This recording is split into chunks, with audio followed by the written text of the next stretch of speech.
দেশে হঠাৎ করেই বাড়ছে হাম আক্রান্ত রোগীর সংখ্যা, যাদের প্রায় সবাই শিশু। সিংহ মেডিকেল কলেজ হাসপাতালের শিশু ওয়ার্ড, এখানেই চিকিৎসা নিচ্ছে হামে আক্রান্ত শিশুরা।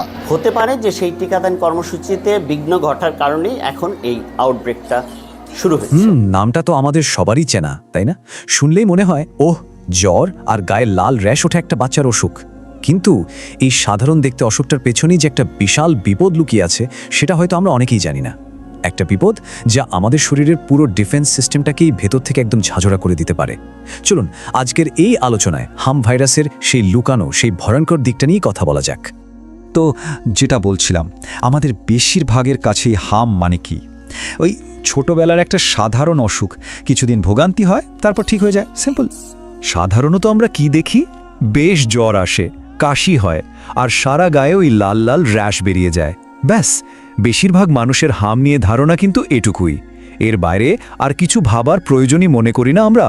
কিন্তু একবারও কি মনে প্রশ্ন আসে না যে এই যে লক্ষণগুলো আমরা দেখতে পাচ্ছি, এগুলোই কি সব, নাকি এর আড়ালে আরও বড়, আরও ভয়ঙ্কর কিছু একটা ঘটে চলেছে? কি হবে যদি হামের আসল বিপদটা আমাদের চোখের সামনে নাই থাকে? আসলে বিজ্ঞানীরা ঠিক এই প্রশ্নটাই নিজেদের করেছিলেন, আর এর উত্তর খুঁজতে গিয়ে যা সামনে এলো সেটা কিন্তু বেশ চিন্তার বিষয়। দেখা গেল হাম থেকে সেরে ওঠার পরেও এর একটা দীর্ঘস্থায়ী প্রভাব শরীরে রয়ে যায়। গবেষণায় পরিষ্কার দেখা গেছে যে বাচ্চাদের একবার হাম হয়, তারা সেরে ওঠার পরেও কিন্তু পুরোপুরি বিপদমুক্ত হয় না, বরং পরের কয়েক বছর ধরে তারা অন্য সব সাধারণ অসুখেও খুব সহজে কাবু হয়ে পড়ে। মানে তাদের শরীরটা অন্য রোগের বিরুদ্ধে লড়াই করার জন্য অনেক বেশি দুর্বল হয়ে যায়। কিন্তু প্রশ্নটা হলো কেন এমন হয়? হাম তো ভালো হয়ে গেল, তাই না? তাহলে শরীরটা কেন দুর্বল থেকে যাচ্ছে? কি এমন ঘটে এর পেছনে? এর উত্তরটা লুকিয়ে আছে আমাদের ইমিউন সিস্টেম বা রোগ প্রতিরোধ ব্যবস্থার একটা খুবই অদ্ভুত আর কিছুটা ভয়ের একটা ব্যাপারের মধ্যে। আসলে হাম ভাইরাস সরাসরি আমাদের শরীরের স্মৃতিশক্তির ওপর হামলা করে।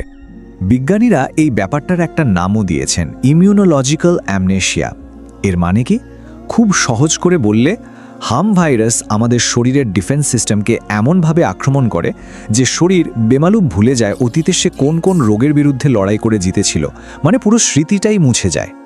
ব্যাপারটা এভাবে ভাবা যেতে পারে, ধরুন আমাদের শরীরে কিছু স্মৃতিরক্ষক কোষ আছে, যাদের কাজই হলো পুরনো শত্রু মানে রোগ জীবাণুদের চিনে রাখা।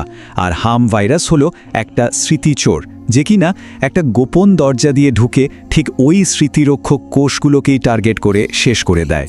বিজ্ঞানীরা এই গোপন দরজাটার নামও জানেন, একে বলা হয় SLAM রিসেপ্টর। হ্যাম ভাইরাসটা কিন্তু সাংঘাতিক চালাক। ঠিক এই রিসেপ্টরটাকে ব্যবহার করে আমাদের শরীরের সবথেকে অভিজ্ঞ, সবথেকে গুরুত্বপূর্ণ যে ডিফেন্স সেলগুলো আছে, মানে ওই মেমোরি সেলগুলো, সেগুলোকে একটা একটা করে খুঁজে বের করে ধ্বংস করে ফেলে। তার মানে কি দাঁড়ালো?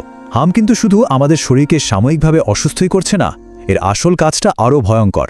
এটা আমাদের শরীরের বছরের পর বছর ধরে জমানো জ্ঞান, মানে রোগ প্রতিরোধের ক্ষমতাটাকেই মুছে দিচ্ছে।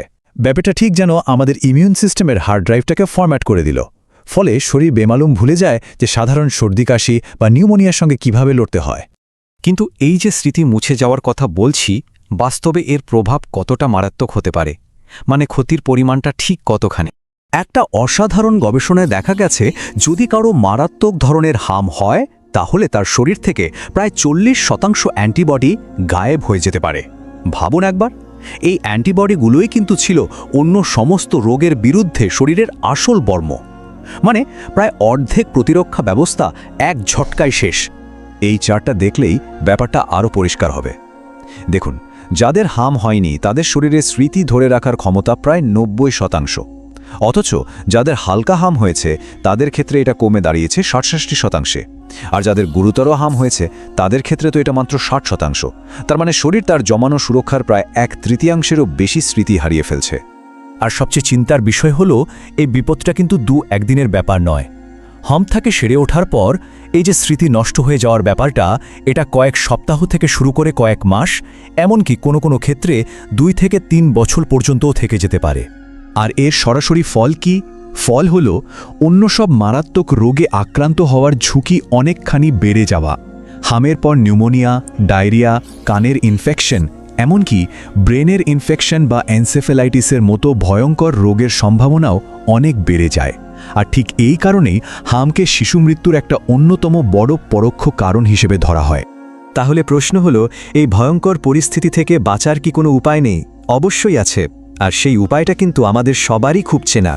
ঠিক এখানেই হামের টিকা বা ভ্যাকসিন একটা অসাধারণ ভূমিকা পালন করে। দেখুন, হামে সরাসরি আক্রান্ত হলে শরীরের স্মৃতি মুছে যায়, কিন্তু ভ্যাকসিন কি করে? ভ্যাকসিন শরীরকে হামের বিরুদ্ধে লড়তে শেখায়, কিন্তু পুরনো কোনো স্মৃতি নষ্ট করে না, একদমই না। মানে টিকার শরীরকে আরও শক্তিশালী করে তোলে, দুর্বল করে না। কাজেই এই লুকানো বিপদ থেকে বাঁচার উপায়গুলো কিন্তু খুবই সহজ। প্রথমত, সময়মতো বাচ্চাদের হামের 2টো ডোজ টিকা অবশ্যই দিয়ে দেওয়া। দ্বিতীয়ত, পরিষ্কার পরিচ্ছন্ন থাকা। আর তৃতীয়ত, যদি কারো হাম হয় তাহলে তাকে অন্যদের থেকে একটু আলাদা রাখা, যাতে রোগটা আর ছড়াতে না পারে।